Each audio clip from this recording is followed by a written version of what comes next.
It was the early 1940s. Austin Wiggins sat at a table with his mother in Exeter, New Hampshire. Austin's mother took him by the hand and began to read his palms. What she discovered changed the course of Austin's life and even the entire music industry 50 plus years later. His palm revealed that he would marry a strawberry blonde woman, have 2 sons after her passing, and that his firstborn daughters would be in a successful band that would make him and his family rich beyond their wildest imaginations. By the early 1960s, the first 2 predictions had come true.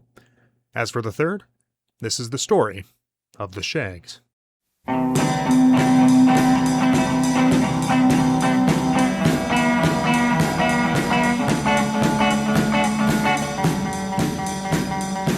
Oh, the rich people want what the poor people's got, and the poor people want what the rich people's got, and the skinny people want what the fat people's got, and the fat people want what the skinny people's got. You can never see anybody in this world.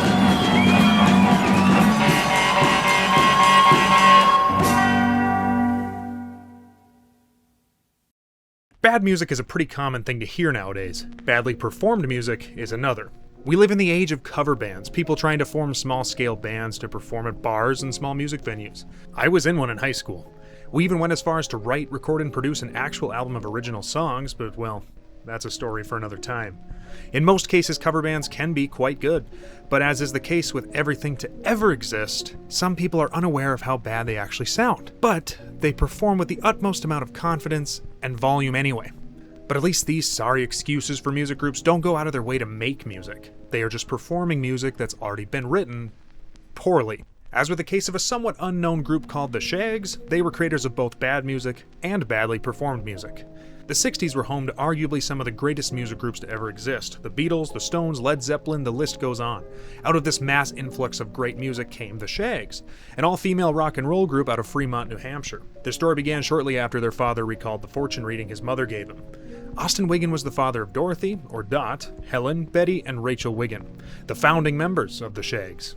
Dot was the writer, the lead guitarist and singer, Betty played rhythm guitar and was the backup vocalist, and the eldest daughter, Helen, played drums. Their 4th sister, Rachel, would occasionally join the band to play bass guitar, but was absent for most of the band's history. When these girls picked up their respectable instruments and began to play, Heaven's choir did not erupt from them. The only eruption coming from these poor instruments was from the depths of the underworld. And while they didn't sound good, their father Austin did not care and firmly believed that the music they were producing sounded perfectly acceptable. And as a result, he took them out of school and forced them to sit through music lessons all day, every day. The sisters did not enjoy this, which I know may surprise you, since who doesn't want to sit in a boring band practice for hours and hours and hours every day of your life, even though you know deep down they won't help? But yeah, it happened. Anyway, after several months of grueling band practices and no improvement whatsoever, Austin decided to book the band at a talent show in his hometown of Exeter. For whatever reason, their performance, which I can only assume rocked the socks off of everyone in the audience, was received negatively. Basically, they got laughed at and booed off the stage. And in turn, Austin decided to book the band every single weekend at the Fremont Town Hall. The Shaggs performed at the town hall according to their father's orders. Austin was a firm man who was quoted by a coworker as being a humorless man who rarely smiled. However, the only photo of Austin in the public domain shows him smiling, so I have my doubts. Austin was so firm that the sisters obeyed his orders without question. It turned out that every member of the band did not have the desire to perform in a band at all.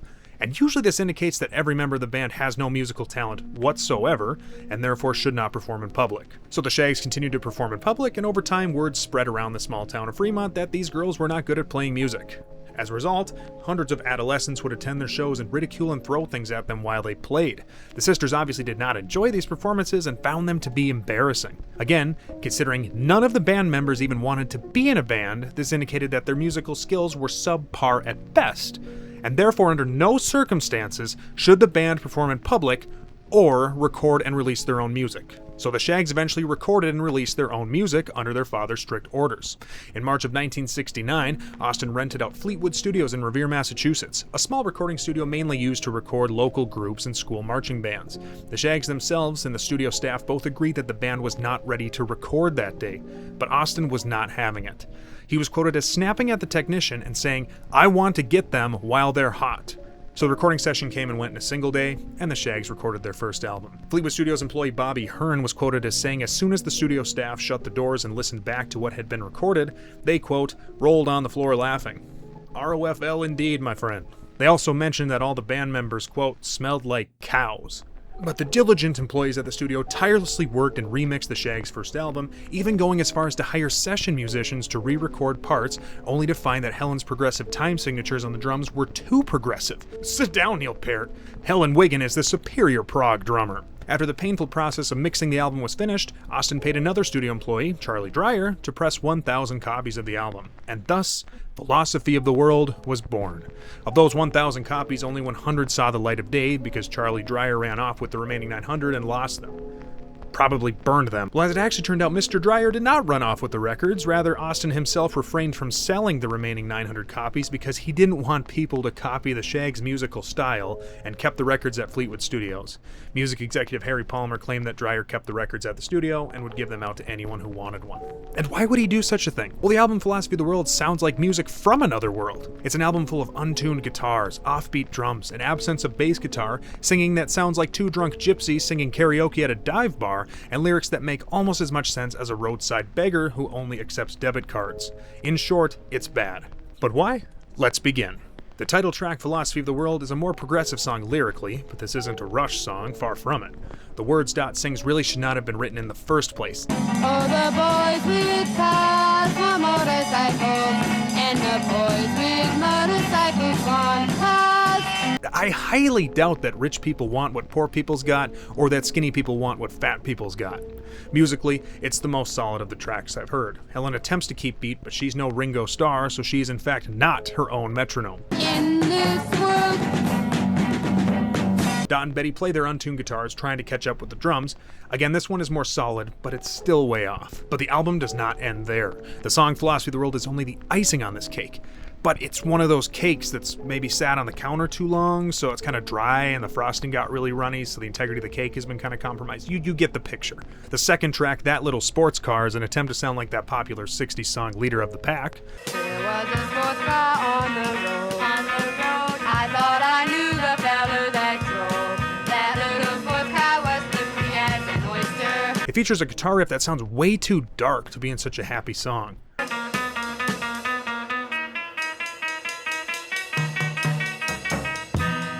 Speaking of which, the song It's Halloween sounds way too bright for a song about the spookiest holiday.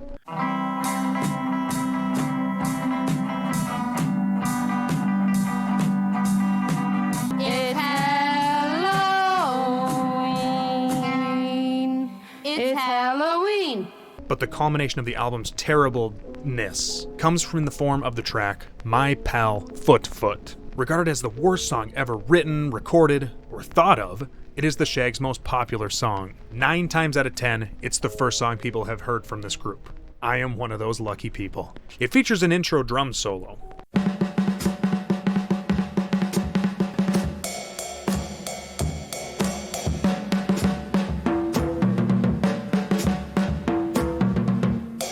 Shortly after, Dot and Betty enter in with what might be guitar chords, but again, I can't stress this fact enough. The guitars are out of tune, so it doesn't sound good.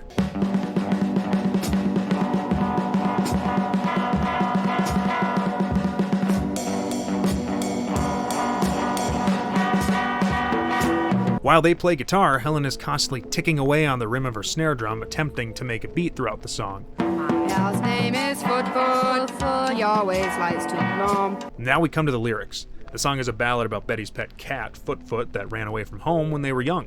According to the song, Foot Foot is found behind a tree, and the song has a happy ending. Foot Foot, please answer me. I know where you are, you're behind that tree. In reality, Foot Foot never came back home and remained lost forever. But the song closes with yet another drum solo, which is essentially Helen just battering her drums over and over again. Rolling Stone magazine described the ending as sounding like several drums falling down a long staircase.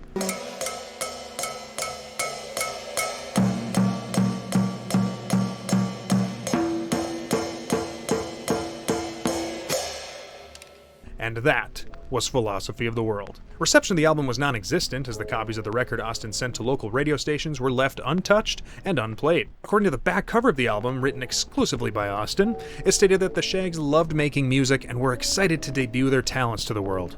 Of course, this was far from the truth.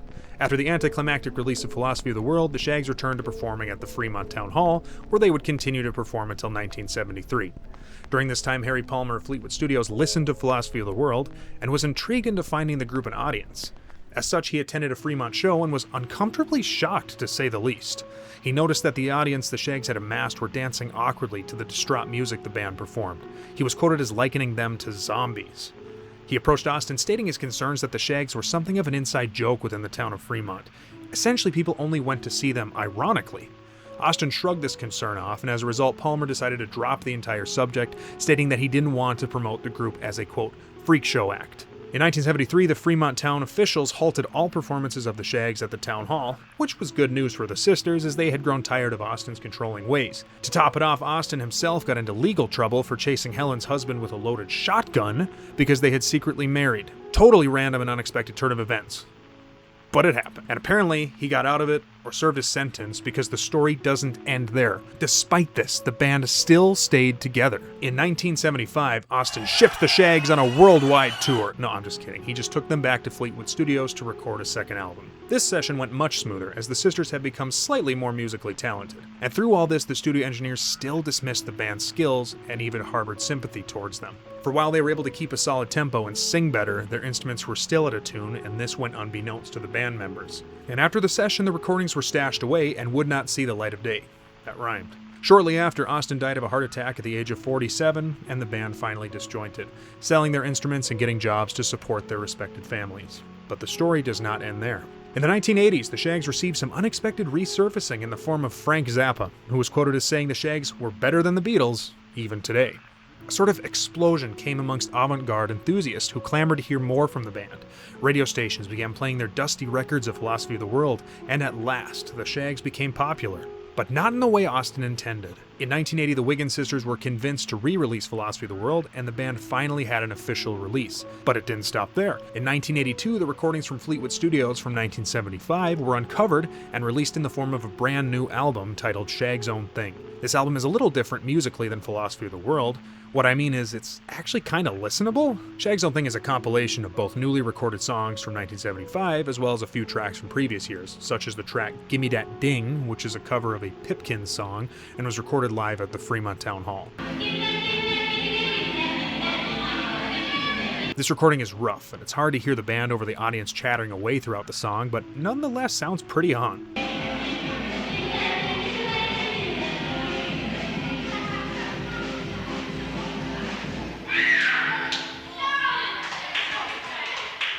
Other tracks like the instrumental Wheels, another cover track, sounds quite nice, although the guitars are a bit out of tune.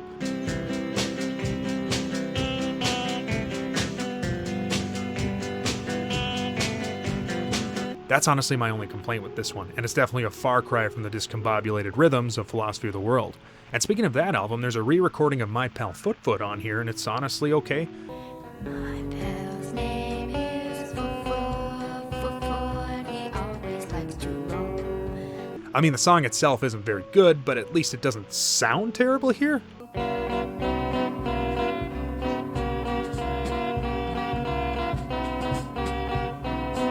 And the outro drum solo is still the same as it was on Philosophy. But the overall strangest piece on this album is the title track, which appears twice on the album. On the A side, it's an instrumental track, but on the B, it features good old Austin and his son Robert on vocals. Okay, girl, now let's see what you can do. Austin and Robert go back and forth in some sort of argument that doesn't go anywhere. Pardon me, boys? Pardon me, man. Was you with my girl last night? Yeah, it was me. On a Saturday night? Yeah. In the bright moonlight? Yeah, it was me, all right. I knew it was. Towards the end of the track, Austin says that he caught his boy, i.e. his son Robert, quote, doing it with, quote, his girl.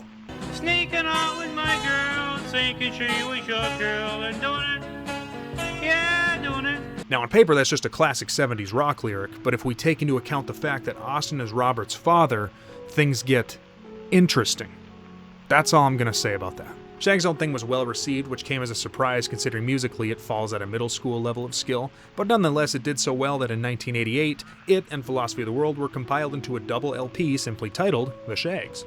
In the 90s, the Shaggs continued to gain traction with avant-garde hipsters, and even caught the attention of Nirvana's Kurt Cobain, who stated that the Shaggs were his favorite band and he was seen on several occasions wearing a Shaggs t-shirt. Philosophy of the World was once again reissued, this time with its original cover and back. However, it sold poorly. Joe Mosian, vice president of RCA Victor, who supported the reissue, stated that, quote, "People are a little afraid of having the Shaggs in their record collections." The New Yorker did a small press interview with Dot and Betty, who were pretty disinterested by this point shortly after. Dot was quoted as showing no sentiment towards the songs she wrote back in the 60s and stated that she never even listened to them. Not surprised, but still. As for the band members' personal lives, at this point, Dot was a cleaner, Betty was a janitor, and Helen was living on disability benefits after befalling severe depression. In 1999, the three were invited to perform 4 songs at NRBQ's 30th anniversary. Dot and Betty accepted, but Helen declined, leading to NRBQ's drummer, Tommy Ardolino, filling in. Dot stated later on that this performance was when she finally realized how big of an audience the Shaggs had amassed as fans from around the world attended the event. In 2006, Helen Wiggin passed away at the age of 59. She had recently been admitted into the Glencliff Home for the Elderly. Strange for someone in their 50s to do so, but as stated before, she suffered from severe depression, and that may have led into this. In lieu of flowers, the remaining Wiggin sisters asked for donations to be made to the New Hampshire chapter of the National Alliance on Mental Illness.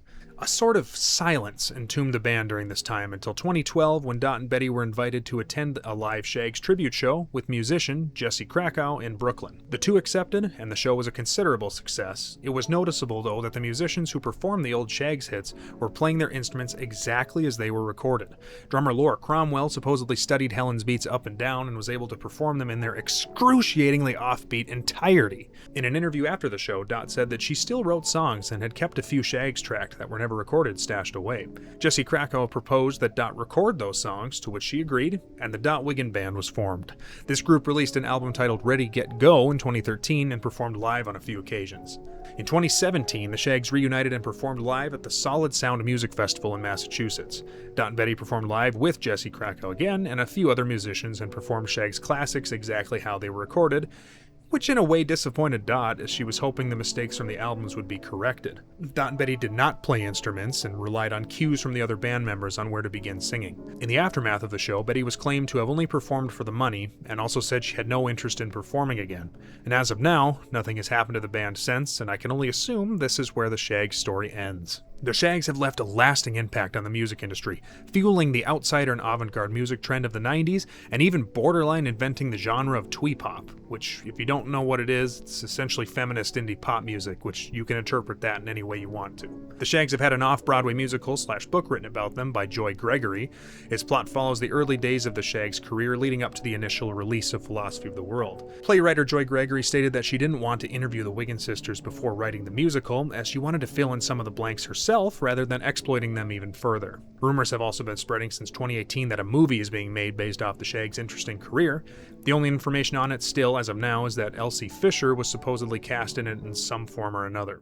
So is the Shaggs story over? Who knows? Only time will tell. As long as Dot and Betty are alive and well, the possibility of another reunion performance or cameo in the movie is possible. Did I miss anything? Kindly bash me in the comments. Nobody's perfect here. Thanks for watching. I'll see you all later.